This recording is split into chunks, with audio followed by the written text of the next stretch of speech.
Hello, আমি মুস্তাফিজুর রহমান। তোমরা দেখছো কি অফ ম্যাথসে তোমাদের সকলকে স্বাগতম। আজকে যেটা টপিক সেটা হচ্ছে পিএসসি ক্লার্কশিপ 2005-এর পার্ট 2 এর সলিউশন। পুরোনো ভিডিওগুলি তোমরা যারা দেখোনি ডেসক্রিপশনে লিঙ্ক দেওয়া থাকবে, ওখান থেকে অবশ্যই ভিডিওগুলি দেখে নাও। আর ভিডিওটি ভালো লাগলে অবশ্যই বন্ধুদের সঙ্গে শেয়ার করে নেবে। চলো আজকের পার্ট শুরু করি। দেখো, প্রথম যেটা কোয়েশ্চেন বলেছে, একটি থলিতে 50 পয়সা এবং 25 পয়সার কিছু মুদ্রা আছে। মোট মুদ্রা সংখ্যা 70 এবং তাদের মান 27 টাকা 25 পয়সা। তাহলে 50 পয়সা মুদ্রার সংখ্যা কত হবে জিজ্ঞাসা করেছে। দেখো, এটা অঙ্কটা আমরা যেটা করবো সেটা হচ্ছে এলিগেশন সাহায্যে করবো। এলিগেশন লাগাবো। তো এলিগেশনটা কীভাবে লাগাবে সেটা হচ্ছে, আমরা যেহেতু এখানে 70খানা টোটাল মুদ্রা দেওয়া আছে, প্রথমেই মনে করবো যে 70খানায় 50 পয়সা ছিল। 70খানা যদি 50 পয়সা থাকে তাহলে কত টাকা হয়? সেটা হয় তোমার 35 টাকা। ওকে, আর 70খানা যদি 25 পয়সা থাকে তাহলে এই 35 টাকার অর্ধেক হয়ে যাবে, অর্থাৎ কত হবে? 17 টাকা 50 পয়সা হবে। ওকে, এখন দেখো তোমাদের যেটা মিডিল ভ্যালু, অর্থাৎ টাকাটা কত বলে দিয়েছে?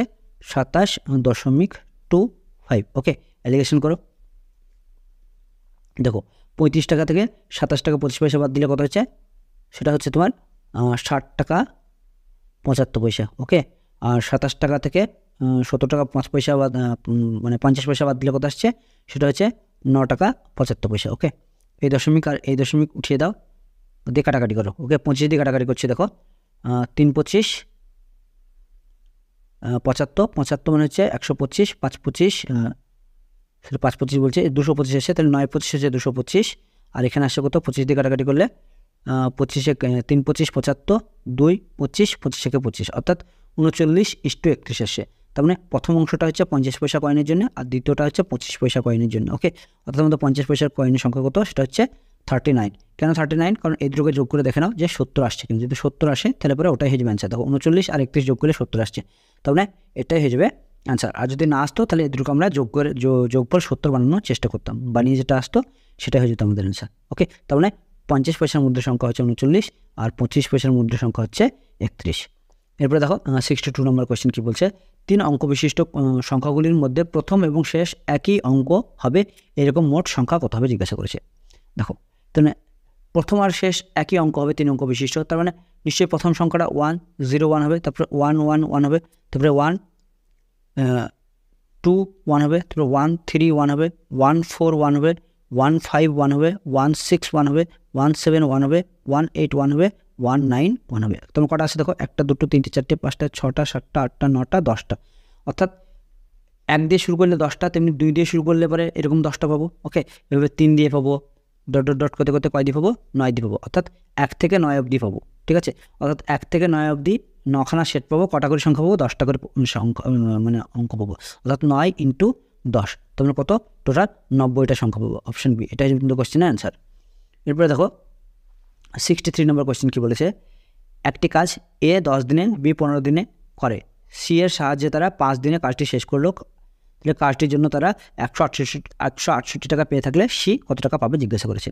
দেখো, এ বি সি, এটা হচ্ছে 10 15, আর এখানে সি না, সরি, এটা লাস্টটা হচ্ছে এ প্লাস বি প্লাস সি, 3 জনে মিলে কত দিনে করে? 5 দিনে করে। এদের লসাগু নিয়ে নাও, তাহলে সেটা হয়ে যাবে তোমাদের কাজের পরিমাণ।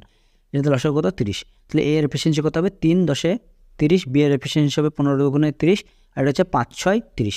তাহলে এ এর যদি 3 আর বি এর যদি 2 হয়, আর 3 জনের মিলে যদি 6 হয়, তাহলে সি এর এফিসিয়েন্সি কত? 3 আর 2 যদি 5 হয়, তাহলে এ এর এফিসিয়েন্সি হচ্ছে, এ এর বলছে সি এর এফিসিয়েন্সি কত? 1, আর বি এর কত? এর 3 আর বি এর হচ্ছে 2, তবে 3টে যোগ করলে কত আসছে? দেখো 6 আসছে। ওকে, এখন দেখো টাকা সবসময় এফিসিয়েন্সির অনুপাতে ভাগ হয়। ওকে, ক টাকা আছে? দেখো এখানে 168 টাকা আছে, অর্থাৎ এই 3 + 2 + 1, অর্থাৎ এই 6 এর মান হচ্ছে, এই 6 এর মান হচ্ছে 168। তো 6 এর মান যেটা 168 হয়, তাহলে 1 এর মান কত? 6 × 2 = 12, 4 48, 6 8 48, অর্থাৎ 28। আর দেখো সি এর এফিসিয়েন্সি কত? সি এর এফিসিয়েন্সি দেখো 1, আর আমাদেরকে 1 এর মান বের করতে হবে। তাহলে 1 এর মান কত বের হয়েছে এখানে? 28। তার মানে এই অপশন এ, অর্থাৎ সি ক টাকা পাবে? 28 টাকা পাবে। ওকে, এরপরে দেখো 64 নম্বর কোয়েশ্চেন কী বলছে? 1.25 এর সাথে ক্ষুদ্রতম কোন সংখ্যা যোগ করলে যোগফলটা একটা পূর্ণবর্গ সংখ্যা হবে সেটা জিজ্ঞাসা করেছে। আগে বুঝতে হবে যে 1.25টা কোথায় আছে। দেখো 1.25টা আছে, দেখো 1.1, 1.1 যদি স্কোয়ার করি আমি, তাহলে কত আসছে? দেখো 121, 11 স্কোয়ার কত? 121। এবার দশমিক এখানে একটার পর আছে, কিন্তু স্কোয়ার থাকলে কটার পর হয়ে যাবে? দুটোর পর হয়ে যাবে। দেখো 1.21 এর থেকে বেশি, তোমরা নিশ্চয়ই, তাহলে এটা 1.2 স্কোয়ারের কাছাকাছি আছে। দেখো 1.2 স্কোয়ার মানে কত? 12 12 হচ্ছে 44 আর তার 2 টাকা দশমিক দিলে কত আসছে 1.44 আসছে, আর এখানে আছে কত 1.25। তার মানে এই 1.44 থেকে 1.25 বাদ দিলে পরেই এটা হিসেবে সবথেকে নিকটতম বা পরবর্তী সংখ্যা স্কোয়ার সংখ্যা মানে পূর্ণবর্গ সংখ্যা, অর্থাৎ 1.44 থেকে 1.25 বাদ দিচ্ছি। 5 কয় 14, 9 14, হাত থেকে 1, 3 আছে কয় 4, 1 4 আর মিলে গেল 0, তাহলে 0.19 কোথায় আছে দেখো অপশন এ, এটা হচ্ছে কোয়েশ্চেনের অ্যান্সার। ওকে, এরপরে দেখো 65, একটি ঝালাই দ্রব্যে সীসা ও টিনের অনুপাত হচ্ছে 5:6। এরকম 12.1 কেজি দ্রব্যে কত সীসা মেশালে অনুপাতটি 1.1 হবে জিজ্ঞাসা করেছে। দেখো কী আছে, দেখো সীসা আছে, ওকে, আর আছে টিন। কত অনুপাত আছে 5:6 অনুপাত আছে। আর কী মেশানো হয়েছে, কত সীসা মেশানো হয়েছে। তাহলে সীসা যদি মিশাই তাহলে টিনের পরিমাণ আগেও যা ছিল এখনও তাই থাকবে, কিন্তু এখানে অনুপাত বলে দিয়েছে কত, দেখো 1:1। কিন্তু এখানে দেখতে পাচ্ছি যে আমরা টিনের যে পরিমাণ সেটা কিন্তু পরিবর্তিত হয়ে গেছে, সুতরাং টিনের পরিমাণটাকে আমরা মানে একই করার জন্য ওপরে যেহেতু 6 আছে তাহলে নিচেও 6 দিয়ে গুণ করলে পরে একই পরিমাণ হয়ে যাবে। তাহলে এখানে দেখো ওপরে যেমন আছে তেমন লিখে দাও, 5:6 রেখে দিলাম, আর নিচেটাকে 6 দিয়ে গুণ করে নিলে এটা 6 হয়ে গেল, এটাও 6 হয়ে গেল। এখন দেখো টিনের যেটা পরিমাণ সেটা 1 হয়ে গেছে, তার মানে এখান থেকে আমরা স্পষ্ট দেখতে পাচ্ছি যে সীসা মিশানো হয়েছে কত 5 থেকে 6 হয়েছে, মানে 1 মিশানো হয়েছে। আর দেখো এই 5 আর 6 11, এই 11-র মানই হচ্ছে টোটাল পরিমাণ, সেটা কত 12.1।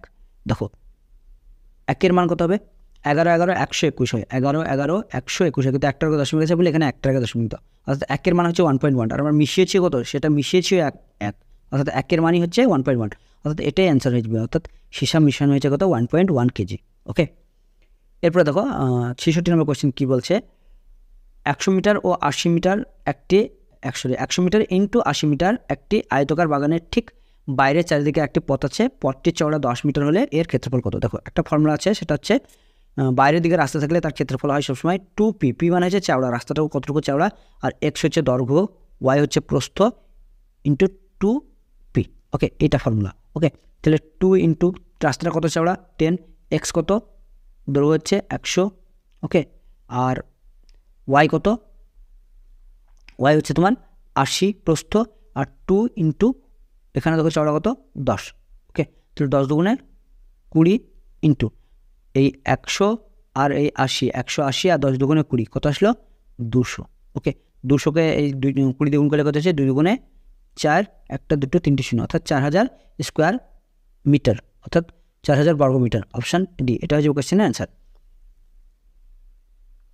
এরপর দেখো 67 নম্বর কোয়েশ্চেন কী বলছে, একই ব্যক্তি একই সুদের হারে 4,000 টাকা 3 বছরের জন্য এবং 3,000 টাকা 5 বছরের জন্য বিনিয়োগ করলেন, শেষ অর্থে তিনি 150 টাকা বেশি পেলেন, সুদের হার কত। এখানে দেখো যেহেতু সুদের হার 1 বলে দিয়েছে, অর্থাৎ সুদের হারটা যেহেতু সমান, সেই জন্য আমাদের এই যে টাকাটা আছে আর এই যে সময়টা আছে এটাকে যদি গুণ করি আমরা, দিয়ে অনুপাত করি, তাহলে সেটা আসবে সুদের অনুপাত, অর্থাৎ I1:I2। এবং প্রথম ক্ষেত্রে ও দ্বিতীয় ক্ষেত্রে সুদের অনুপাত কত আসছে সেটা দেখে নাও, সেটা আসছে 4,000 × 3:3000 × 5। ওকে, 1 2 3 0, 1 2 3 0 কেটে দাও, 3 3ও কেটে দাও, তারপরে আসলো কত 4:5। মানে সুদের অনুপাত হয়ে গেল, প্রথমে 4 টাকা ছিল থাকলে পরে হয়ে গেছে কত টাকা 5 টাকা। আর কোশ্চেনে বলেছে যে প্রথম থেকে দ্বিতীয়তে মানে পার্থক্য হচ্ছে কত 150 টাকা, আর এখানে পার্থক্য কত দেখো 1 টাকা। এই 1-এর মানই হচ্ছে 150, তাহলে 1-এর মান যদি 150 হয় তাহলে 4-এর মান কত, 4-এর মান হচ্ছে 4 15 60, অর্থাৎ 600 টাকা। তার মানে প্রথম ক্ষেত্রে যদি আমরা ক্যালকুলেশন করি, দেখো 600 টাকা তার মানে সুদ।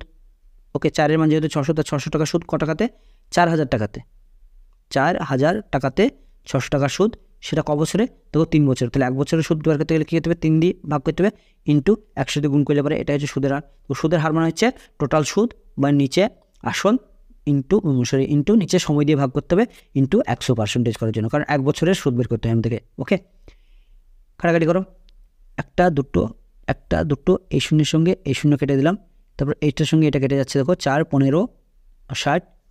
ওকে, আর এখানে দেখো 3-এর সঙ্গে এই 15 কেটে যাচ্ছে, 3 5 15, অর্থাৎ কত আসছে 5।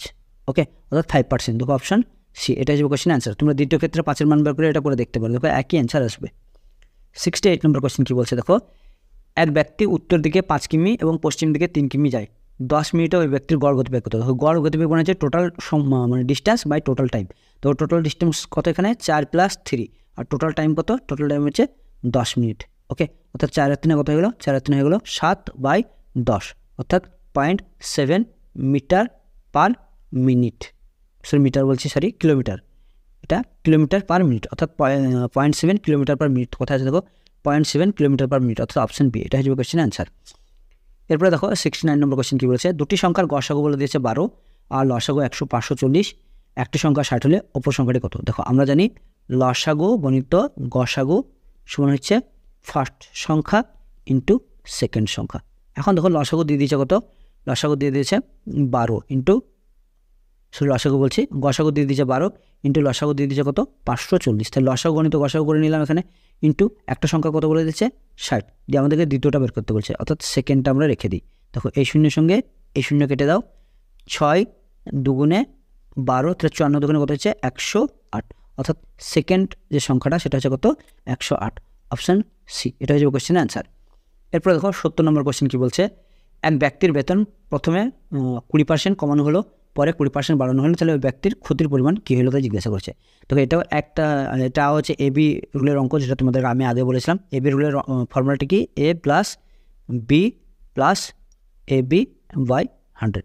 দেখো ক্ষতি হলে পরে মাইনাস, আর লাভ হলে পরে অর্থাৎ বাড়লে পরে পজিটিভ, আর কমলে পরে নেগেটিভ। তো দেখো প্রথমে 20% বেড়েছিল, সেই জন্য 20 পজিটিভ, তারপর 20% আবার কমে গেছিলো মানে নেগেটিভ। এবার এটা যেহেতু পজিটিভ আর নেগেটিভ, তখন প্লাসে মাইনাসে গুণফল যেহেতু এটা মাইনাস হবে, তারপর হবে 20 ইন্টু 20 বাই নিচে কত হবে 100। এই 20 প্লাস আর মাইনাস কেটে গেল, এখানে একটা শূন্যের সঙ্গে এইটা শূন্য, এই শূন্যের সঙ্গে এই শূন্য কেটে দিলাম, তারপর আসছে কত মাইনাস 2 দুগুণে 4। মাইনাস মানে কি, মাইনাস হচ্ছে ক্ষতিকে নির্দেশ করছে, অর্থাৎ -4% ক্ষতি হয়েছে। তো অপশন কত হচ্ছে অপশন সি, এটা হচ্ছে question answer. Thanks for watching. ভিডিওটি ভালো লাগলে অবশ্যই লাইক শেয়ার আর সাবস্ক্রাইব করে দিও, পাশে থাকা বেল আইকনটি প্রেস করে অল অপশন সিলেক্ট করে নিও। তোমরা যারা সাবস্ক্রাইব করে দিয়েছো তাদেরকে সকলকে অসংখ্য ধন্যবাদ, আর যারা এখনও করোনি অবশ্যই করে নাও। কি অফ ম্যাথসের সঙ্গে জুড়ে থাকার জন্য সকলকে অসংখ্য ধন্যবাদ।